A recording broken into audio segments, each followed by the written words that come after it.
This is Marshall Jones, and standing beside him is his mother Alicia. At first glance, it looks like an ordinary moment. A son, a mother, a car, and a quiet street. But just a feet away, hidden inside the trunk, investigators would later believe there was something horrifying. The body of Marshall's girlfriend, Alexis Gabe. She had been missing for weeks. Her family was searching and police were asking questions, and Marshall was acting like the very concerned boyfriend. Brother, I'm keeping it back with you. I don't know. But behind the calm answers, behind the helpful attitude, behind the polite cooperation, detectives would begin to uncover a trail of small mistakes. A suspicious car route, a masked figure, a wiped phone, and the smell inside the house. Blood, bleach, a missing shower curtain, and one detail that would eventually lead investigators to the remote Sierra foothills. Because Alexis Gabe did not simply disappear. She went to see her boyfriend and never came back home.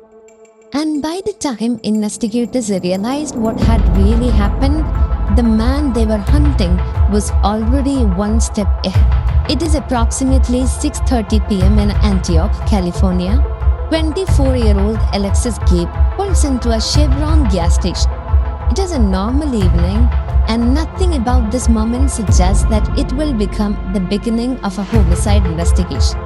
Alexis fills up her car, then while she is still at the gas station, she receives a message from her boyfriend, Marshall Jones. Alexis replies with something that sounds very casual, but in hindsight, it becomes chilling. That message matters because according to the timeline, Alexis was not planning to stay long. She was not going over for a normal date night. She was going to Marshall's house in order to end the entire relationship. And what should have been a very short visit become the last confirmed stop of her life. At 6:37 p.m., Alexis is seen arriving at Marshall's house. Then 2 hours pass, no public sighting, no call home, no message that anything is wrong. Then suddenly, Alexis's car leaves Marshall's home. But something about the vehicle's movement immediately raises questions.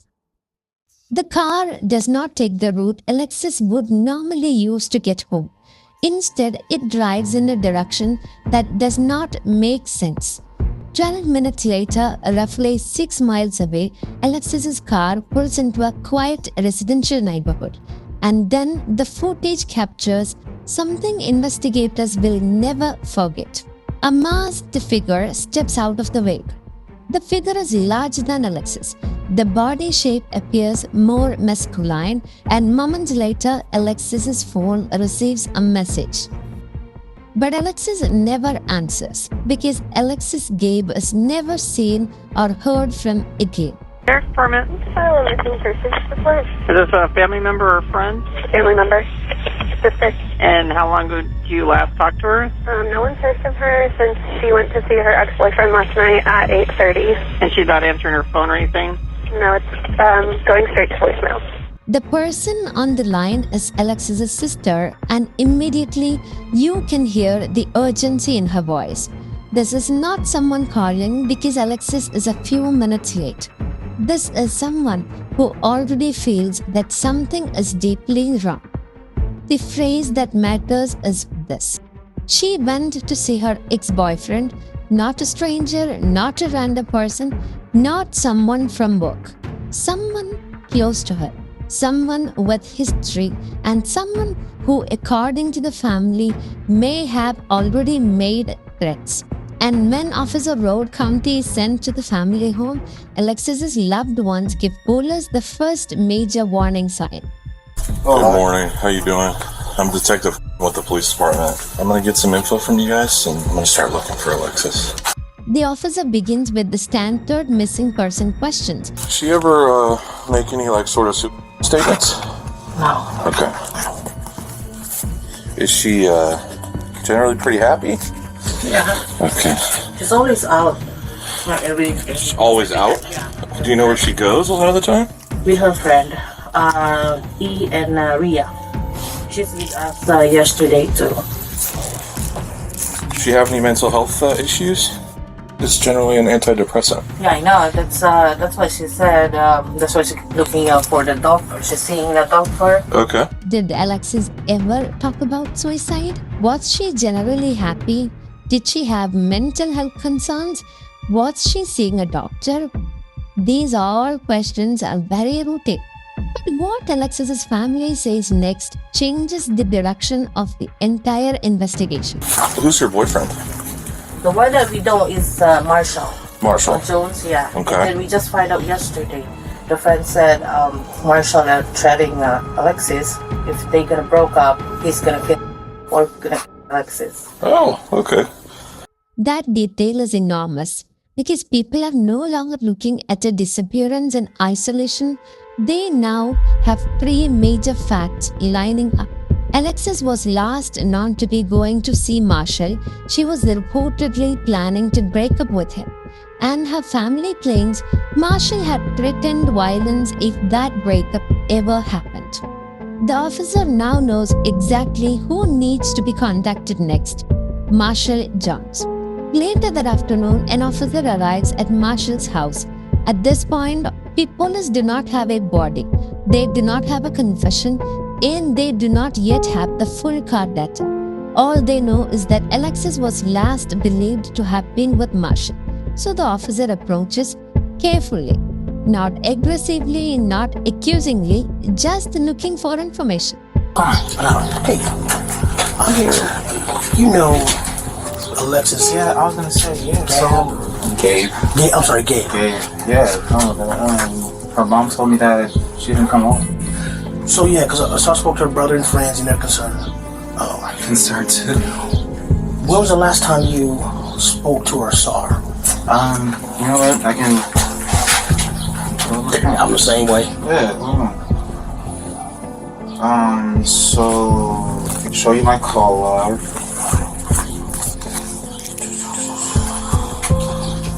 I talked to her throughout the day yesterday. I want to say 6:38 is when she told me that she was outside. She... Here? Yeah. I let her in. We hung out for a couple hours. She left around 9. Did she say where she was going? Yeah, I can show you text message. She said that... the more you give me, the better, man. I was about to say, I remember her saying... This is from today. It's not delivering. I've been trying to call her. I was like, you still coming over? You must still be asleep. She's like, I can only come by for a bit today. I was like, okay. Because she was doing some other stuff for her job that she was doing some running around for. Okay. Any idea where she may be? You know, brother, I'm going to keep it a buck with you. I honestly thought... At first, Marshall appears willing to help. He says Alexis came over around 6:38 p.m. He says he let her in. He says they hung out for a couple of hours. He also mentions how they hugged and they kissed and they watched Family Guy. She watched him play GTA and according to him, everything was completely fine. That answer seems simple. But investigators always listen for what a person chooses to include. Marshall does not describe a tense breakup. He does not mention an argument. He does not say Alexis was upset. Instead, he builds a picture of normalcy. A peaceful visit, a couple hanging out, a girlfriend leaving on her own. But the problem is, Alexis's car route does not support a normal departure. I honestly thought she went to go smoke with her friend Ria when she left here. Maria. Oh, Maria. Yeah. Okay. I thought she went to go smoke with her because usually she won't tell me. And soon, detectives would discover that car did not go where Marshall suggested it might have been gone. This is one of the first moments where Marshall tries to redirect the investigation. He brings up Alexis's friend. He suggests she may have gone to smoke. He represents it casually, as if Alexis disappearing could simply be explained by her leaving his house and going somewhere else. At first, this sounds believable. People leave their partner's house, people visit friends' home, and people make spontaneous plans. But one detail completely changes the case. Alexis's car was not headed toward the friend Marshall mentioned, and it was not being driven in a way that matched Alexis's usual route home.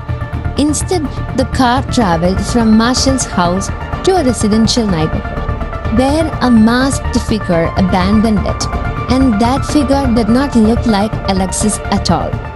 But at this point, the officer does not yet know all of it, so he keeps talking, and then he asks a question that sounds strange in the moment, but becomes haunting later. I'm strapped down in the house like a slave or nothing. No, I know. No, I know you have to ask Yeah, because it's a I have serious to, yeah, situation. exactly. And I appreciate you trying to make Yeah. light of it. The officer asks it casually, like almost like a joke. Marshall laughs it off, but the question matters because it reveals something very important about policing in the early stage of a missing person case. Investigators are testing reactions. They are watching body language, and they are definitely seeing whether a person becomes defensive, offended, nervous, or even overly agreeable. Marshall does not panic, but he does something else. He remains oddly detached. He says he is concerned, but his tone does not match the emotional weight of the moment. And that disconnect is something investigators do not forget. While officers are speaking with Marshall, Alexis's family is doing what families often do when they feel police are moving too slowly. They begin searching themselves. They spread the word online and they go street by street, and then they find it. Alexis's car is parked on a residential street in Antioch. The keys are still in the ignition. The door is unlocked and the purse and personal items are missing from the car. This discovery is devastating because this is not what it looks like when someone voluntarily leaves their car behind. This looks staged, abandoned, interrupted, and the car is stored and seized for forensic analysis. And when investigators remove and analyze the infotainment system, the timeline becomes clearer. 12 minutes before the car was abandoned, it had been at Marshall's house. Not at Maria's, not on the way to a friend, not where Marshall had implied Alexis may have gone.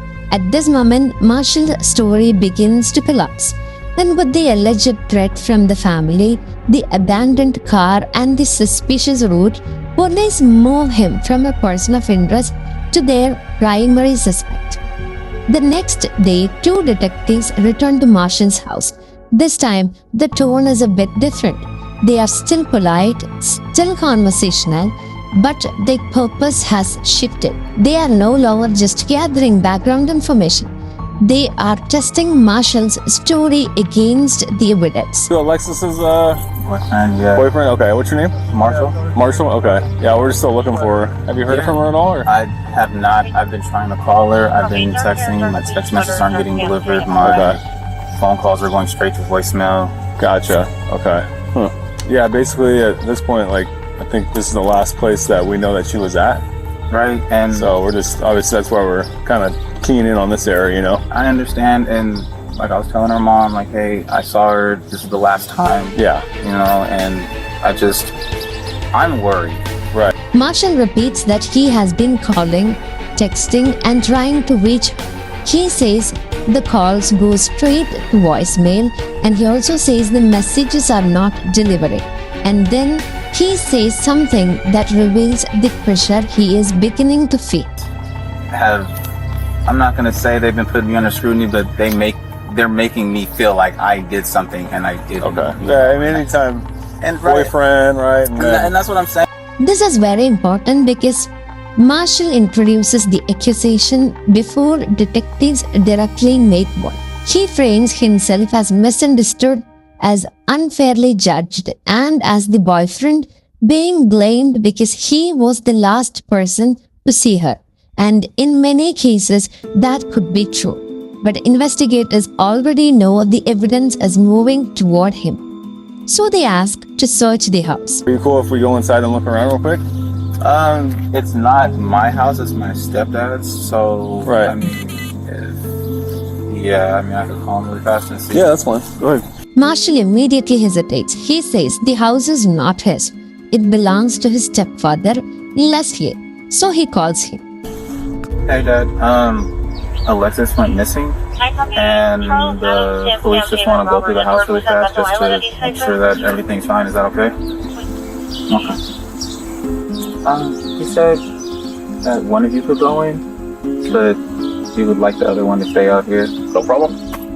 Leslie gives permission, but with a condition. Only one officer can go inside. That detail matters because it means access is limited from the very start. One officer, one walkthrough, no deep forensic search, no crime scene processing, and Marshall is inside with him, guiding the movement. Cool. Thanks, man. Do you want me to leave the door open? Yeah, that'd be great. Sure. I'll come around.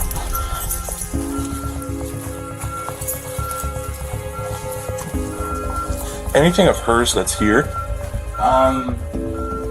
I mean, there might be some clothes that she left over. Okay. It's gonna be in my room. My room's a mess. That's fine.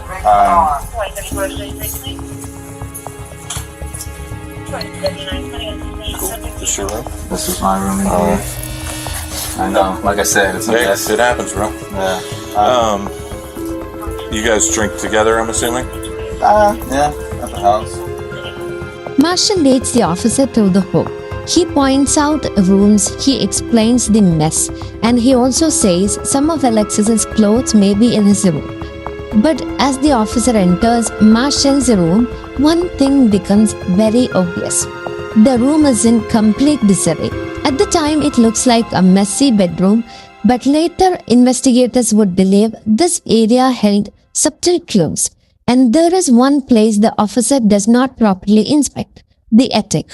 That attic would later become one of the most disturbing points in the entire case. Because during this first search, the officer unknowingly walks past what may have been part of the crime scene. Marshall's strategy appears very simple. Stay calm, give limited cooperation, guide the search, and do not refuse completely. But do not allow investigators to freely discover everything, and for the moment, it works. Do you mind hanging up with him real quick so we can... I'm going to ask you something. Would you be willing to give us your cell phone for a forensic download? Oh, yeah. Okay. So I'm able to do all that stuff. What's the forensic download again? It just shows me all the information on your phone for a certain period of time. Detectives now ask for Marshall's phone. This is a crucial move. A phone can reveal one's location data, messages deleted, and search history, call logs, and the exact timeline of a person's movement. Marshall agrees to this. At least on the surface, he agrees to this. But what happens next becomes one of the investigation's early setbacks. Before that, officers learn something else. Marshall claims his stepfather was home while Alexis was there. That means Leslie may be a witness. If Alexis was inside that house, Leslie may have seen her. He may have heard something. He may have noticed whether she left the house. So detectives make a note. They need to speak to Leslie.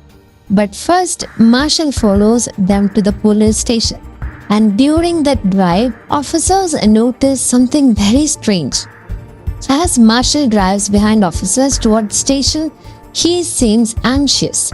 His driving appears uneasy and there is something large in the back of the vehicle, like obstructing his view, and investigators would later realize why his movement was so important. Marshall may have been driving straight to the police station with a car full of incriminating evidence.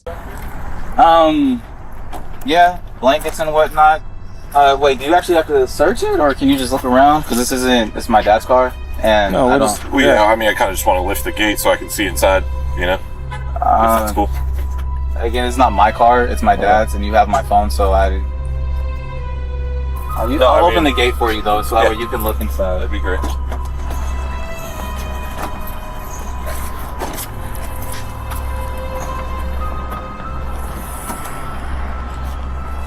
went to the drive-in, so tried to get Rumi some water. I mean, you can look in the bag. That's our Philly cheesesteak. Marshall was immediately protective of the trunk area. He reminds officers it is not his car. This was stepfather's car, and he says they can look, but he becomes cautious about how much they can search. Inside, officers see blankets, pillows, and food waste. Marshall explains it away.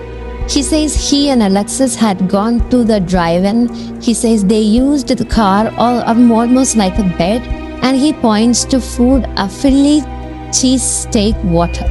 Normal things, ordinary things, but in a homicide investigation, ordinary objects can become evidence. Oh, we're not. You don't want us to look under the blankets or what? She would like to look under the blankets. I don't want you to think I have a dead body or anything. No, I was just because you were being all. Yeah. Okay. So this is your stepdad or your real dad? My stepdad. Gotcha. All right, cool. That refusal matters because Marshall had been cooperative when the requests were low risk. Talking, yes. Showing text messages, obviously yes. Letting one officer walk through the house, that is also a yes. Phone download, yes. But when officers ask to take a blanket, he resists. And then he says something that sounds like a joke. I want you to think I have a dead body or anything. No, I was just because you were being all. Yeah. But is deeply unsettling. Investigators hear comments like, this is very differently. Sometimes guilty people say the quiet part out loud, wrapped in humor. Sometimes they introduce the worst possible suspicion before anyone else says it. And sometimes they are testing how close police are to the truth. Marshall signs the consent form. Detectives attempt to download his phone. Then they return it. And for a moment, investigators believe they may finally have the digital evidence they need. But the next day, when they prepare to review the data, they realize something has gone wrong. The download failed. There is nothing useful, no complete extraction, no decisive digital timeline, and just like that, one of the most important opportunities in the case disappears. This is the first major sign that the investigation may not move as smoothly as detectives hoped. Marshall is still free, his phone has been returned, and the house has not been fully processed. And now, the digital evidence they were counting on is missing. So investigators turn to the person Marshall said may have been inside the house that night, his stepfather Leslie Clark. Detectives return to the house to speak with Leslie. We haven't talked to you yet. Marshall had said that you were here when Alexis was here on Wednesday night. Did you see Alexis here on the 26th? Yeah, honest with you. I come, if she's here, she's here. She's not. When I see her, though. You don't recall seeing her car here?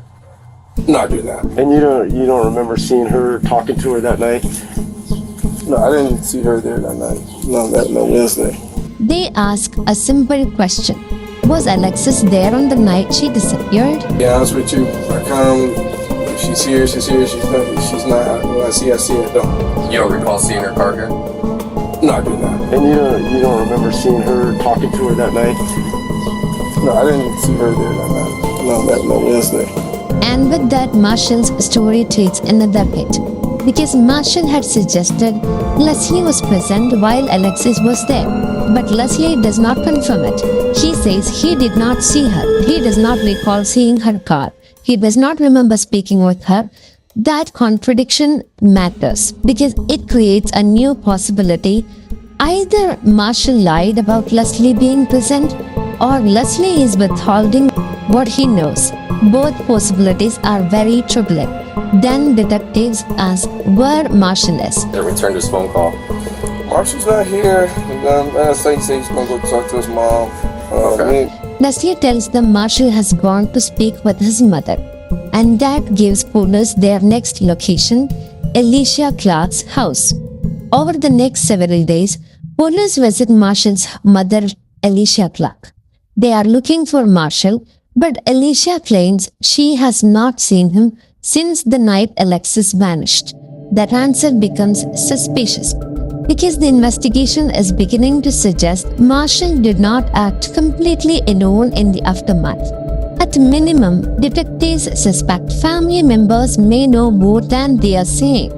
And then, just as the case begins to stall, investigators recover CCTV footage from the route Alexis's car took the night she disappeared. What they find changes everything. The car leaves Marshall's house.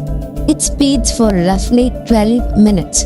It arrives near the residential neighborhood where it is abandoned. Then the masked figure gets out. Detectives track that figure camera by camera, street by street, for more than a mile, and the figure does not wander aimlessly. It goes somewhere specific, somewhere very familiar. This is the moment detectives become convinced the masked figure is Marshall. Because the route does not just suggest someone abandoned Alexis's car, it suggests that after abandoning it, the person walked directly to Alicia's house. And with that, investigators secure an emergency search warrant for Marshall's home. Yes, we need that pry. You have the pry bar? Oakley PD! Come out with your hands up! Hands up! Check the left, check the left. I got a door on the right. Check that door. Left's clear. Oakley PD, come out with your hands up! Search warrant!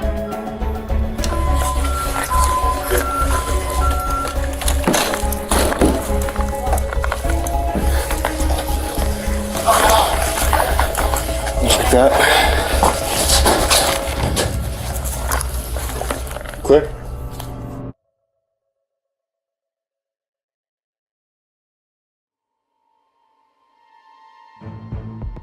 Smell it? Smell like dead body. Yep. In the laundry room. Okay. On February 1st, more than a dozen officers arrive at the house. This is no longer a casual walkthrough. This is a full search warrant. Officers believe there is far more than inside than Marshall allowed them to see. They breach the door, clear the wounds, call out for occupants, but Marshall is gone. Leslie is gone, and then as officers move toward the garage and laundry area, they notice something. The odor appears to be coming from near the laundry room, then toward the attic. This is the first time the house begins to reveal what it may have been hiding. Officers prepare to inspect the crawl space. They look for signs of disturbance, footprints, drag marks, anything that might point to where Alexis had been. But the results are frustrating. They smell something, they see possible signs, but they do not find a body. Then they notice what appears to be dried blood. Now the picture becomes darker. Does that look like blood and hair? Yeah. Let me see. Black hair. Look it.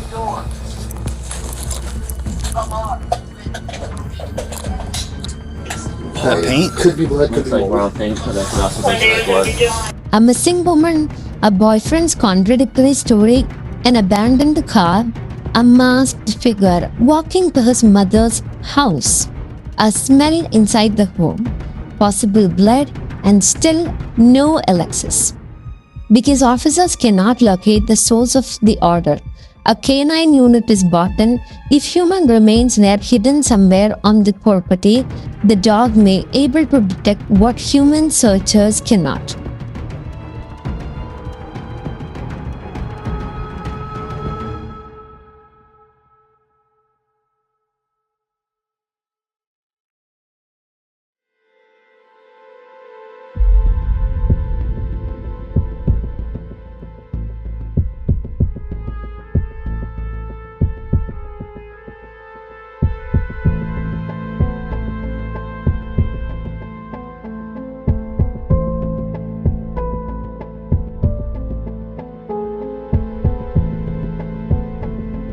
The dog moves through the house. The handler watches carefully. The dog returns toward Marshall's room. It sits, it stares, and it claws at the wall. These behaviors are concerning, but the handler is cautious. She does not claim a definitive indication. Instead, she explains that the dog may be detecting an order but not giving every final behavior needed for the certainty. You saw her go up the wall here? Mm-hmm. Yeah. So it's just checking odor. As I said, you've worked with cannons, so we didn't get final. And that was the kind of thing where it's like, I have some weird odor, but it's not all of her behaviors, which was more what we had there. And of course, you and I both know there could be, you could have vacuumed up a tissue that had bloody nose. That matters because in a courtroom, certainty matters. Suspicion is not enough. A strange order is not enough. And a dog's partial reaction is not enough. Investigators need evidence. And what they find is troubling but still incomplete. Small traces of blood, bleach, cleaning supplies, a missing shower curtain. The missing shower curtain is especially very important because in a suspected cleanup, anything that could absorb or contain biological evidence becomes very significant. A curtain, a blanket, a carpet, a trunk liner, small objects can tell the story a suspect refuses to tell. But despite all of this, officers still do not have Alexis, and without her body, the case becomes harder. Over the next several weeks, police are no closer to finding Marshall. His mother and stepfather do not appear to willing to cooperate further. The investigation is moving, but slowly, very slowly. And while detectives search for evidence, Alexis's family continues to push. They pressure police. They search, they speak out, and they refuse to let the case fail.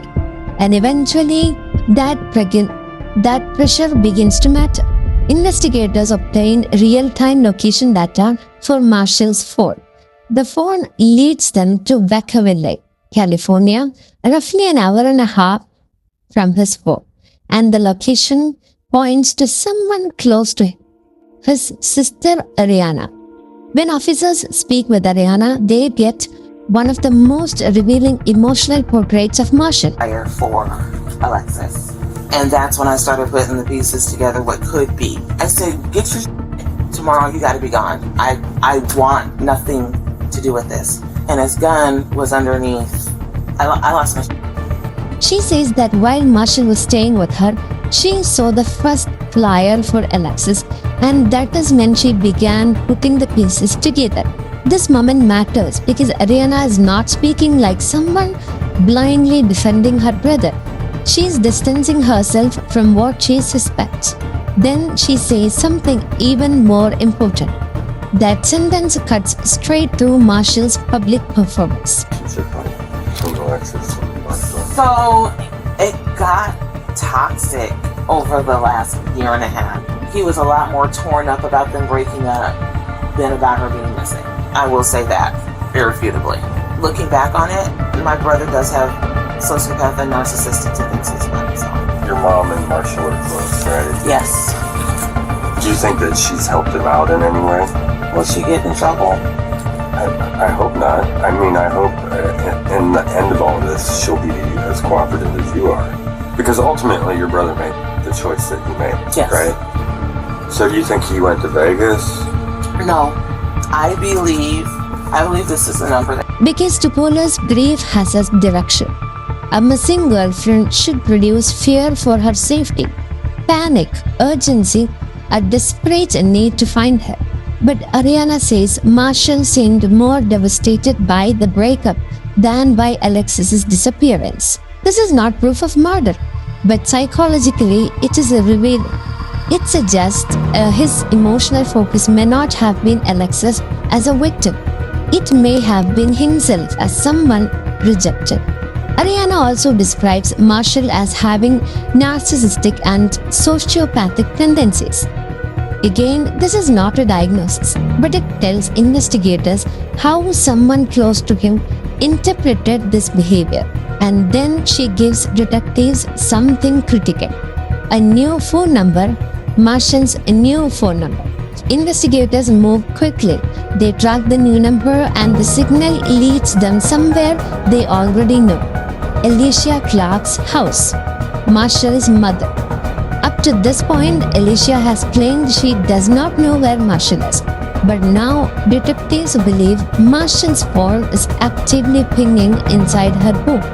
So they secure another emergency search warrant. Door! That's okay. Let's open the door for me.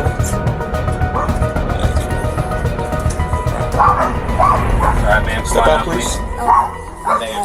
Autistic daughter that's sleeping upstairs. I understand. She'll be up there. She's okay. Are you able to make her have to bring her out here for a minute while we service the warrant? I'm not actually. Let me see what I can. Anybody else inside?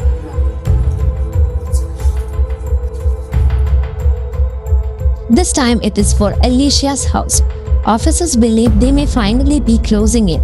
But what they do not yet realize is that the lead is a setup. Alicia opens the door. She is calm, almost too calm. Officers escort her and her daughters outside. They search the house, but Marshall is not there. No one else is inside, and yet investigators are told the phone is still pinging from inside the home. Something is wrong there. Detectives ask Alicia where Marshall's phone is. We're here for Marshall's phone. So we know it's here, but we don't want to tear your house apart too much. So if you could direct us to it so I don't have to like mess anything up. Like where is the phone? It's upstairs in my closet in the green Hawaiian shirt, if you guys need it. That answer changes the meaning of the entire search. The phone was there, but Marshall was not. Alicia had his phone, and if Marshall's phone was being used to mislead investigators into thinking he was at her house, then someone was helping create confusion. The question becomes obvious. Was Alicia simply holding the phone, or was she helping Marshall stay hidden? Detectives begin questioning Alicia. They ask where Marshall is. She says she does not know. But then she gives an explanation that sounds carefully constructed. He's obviously not here, so you know where Marshall is? Years ago, I do not know. I do not know. I've intentionally told him, do not tell me. It's just the situation. I don't know. So you're distancing yourself? Oh God, no, not Okay. That statement is very important because Alicia is not saying she has no contact.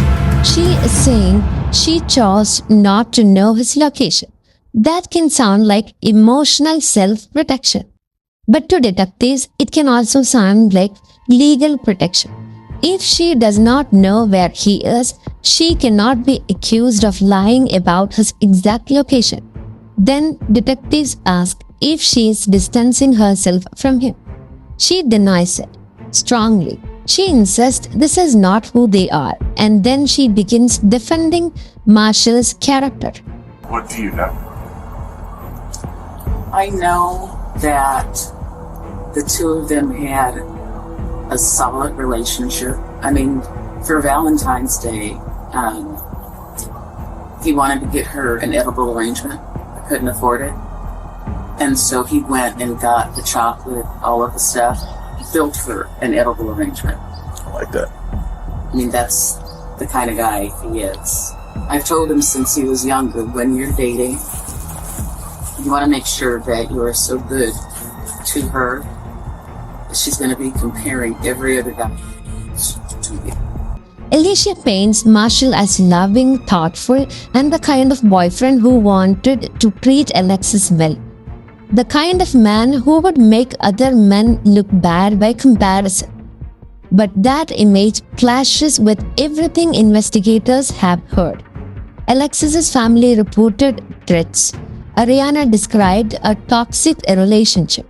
Evidence placed Alexis's car leaving Marshall's home. A masked figure walked to Alicia's house, and now Alicia is holding Marshall's wiped phone. This is the emotional conflict at the heart of the interview. A mother is describing the son she wants to believe in. detectives are investigating the man they believe murdered Alexis. This is one of the strangest moments in the interview. Alicia introduces another theory: human trafficking. It is a theory that can sound dramatic, frightening, and possible to people online. Have you guys thought about maybe she was human trafficked? Have you guys found that angle? I've heard that some people posting stuff on the internet and stuff, but a lot of people they don't have a good grasp on how human trafficking works. Right. You can't just snatch up a 24-year-old, 170-pound female. But detectives immediately push back. They explain that many people do not understand how trafficking works. They point out that Alexis was a 24-year-old woman, not someone easily snatched without evidence. And then they ask Alicia directly, does she think Marshall had anything to do with it? Yeah, if Marshall had anything to do with it. God, no. No. Even if there's evidence that would suggest that he has something to do with it. You guys would have to prove it beyond a reason. Obviously. I don't want to leave you thinking that, for the lack of a better term, just... I know. Oh, God, no. No, not at all. There's a reason. I can only leave you with that. She does not hesitate. Even when detectives suggest there may be evidence pointing toward him, she does not move. And then she says something very revealing. This is a legal phrase, not an emotional phrase. Not, my son could never do that. Not, where is Alexis? Not what evidence, but prove it beyond a reasonable doubt. Detectives notice languages like that because sometimes people speak from the heart and sometimes they speak like they are already thinking about court. Inside the house, officers find Marshall's phone, but then they inspect it. The damage has already been done. It has been wiped completely clean. No messages, no helpful files, no easy path to reconstruct what happened. And once again, investigators are forced to leave without the breakthrough they need. No body, no confession, no Marshall, no phone numbers. For a time, Alexis's case begins to feel like it is going cold. But months later, detectives obtain the CCTV footage from Alicia's house. And when they analyze it, the suspected cover-up becomes even darker. On the footage, investigators see large plastic bags. According to the source material, investigators believe these bags contained Alexis's remains, and they suspect Alicia may have been aware of it. This is one of the most disturbing turns in the case because it suggests Alexis may have been moved not in one impulsive movement but through a calculated effort to conceal what happened. And if others saw that movement, helped hide Marshall or protected him afterward, then Alexis's family would have every reason to demand accountability. Investigators continue building their case. They speak again with Marshall's sister. They learn he may have a friend at an apartment complex in Kent. They use travel records, CCTV, anonymous tips, and eventually they focus on one location, Skyview 3,322 apartments. On June 1st, more than 4 months after Alexis Gabe vanished, the task force moves in. Their goal is simple: serve the murder warrant, arrest Marshall Curtis Jones, and bring him in alive. Get answers, but nothing about this operation goes as planned.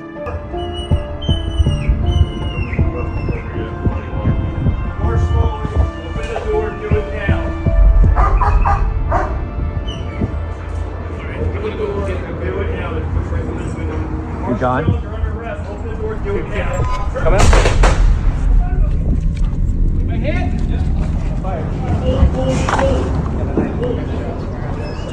Yeah, came to the door with a knife. Officers breach, they call out, they order him to surrender. Then Marshall comes toward the door holding a kitchen knife. 3 officers fire. Marshall is shot multiple times.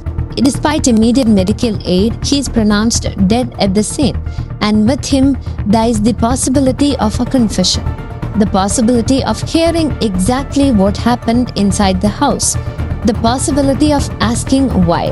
The next day, Oakley Police Chief Paul Beard holds a press conference.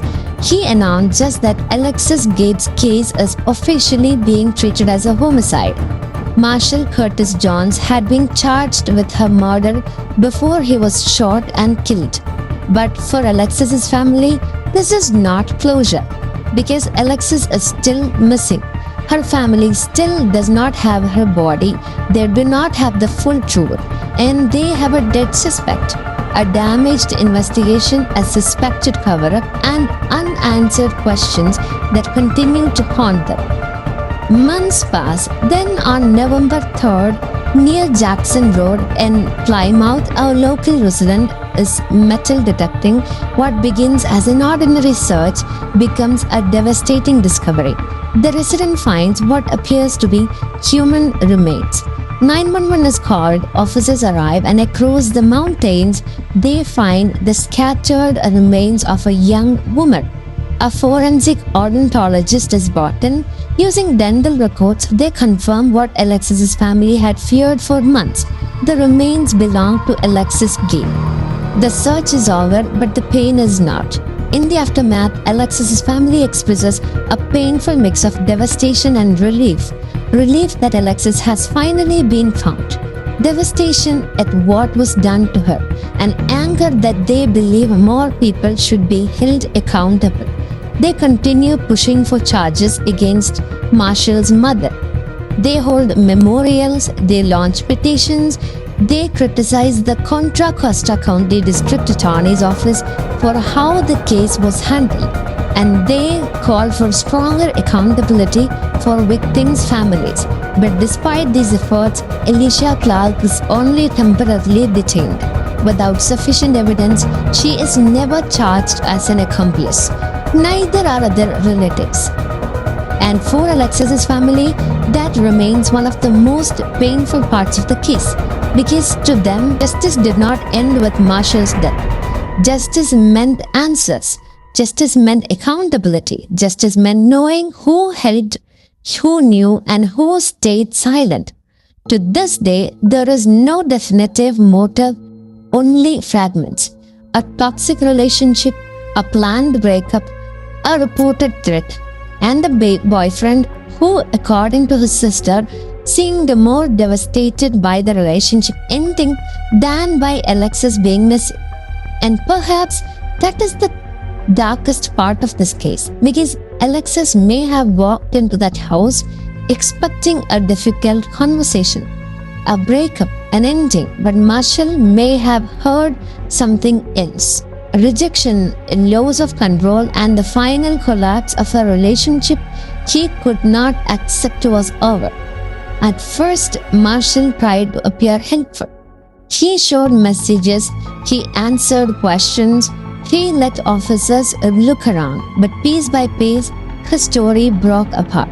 The car route, the mask, the figure, the walk to his mother's house, the odor inside the home, the blood, the bleach, and the missing shower curtain, all along with the wiped form, the plastic bags, each detail became a crack in the version of events Marshall wanted police to believe. And in the end, the case was not solved by one dramatic confession. It was solved through a small mistake, small contradictions, small pieces of evidences that refused to disappear. Alexis Gabe was 24-year-old and she was in love. She was searched for, she was fought for, and even now her family continues demanding answers. Because the final tragedy of this case is not only that Alexis was killed, it is that the truth came in fragments, and some questions may never be answered. She went to say goodbye, but she never got to leave.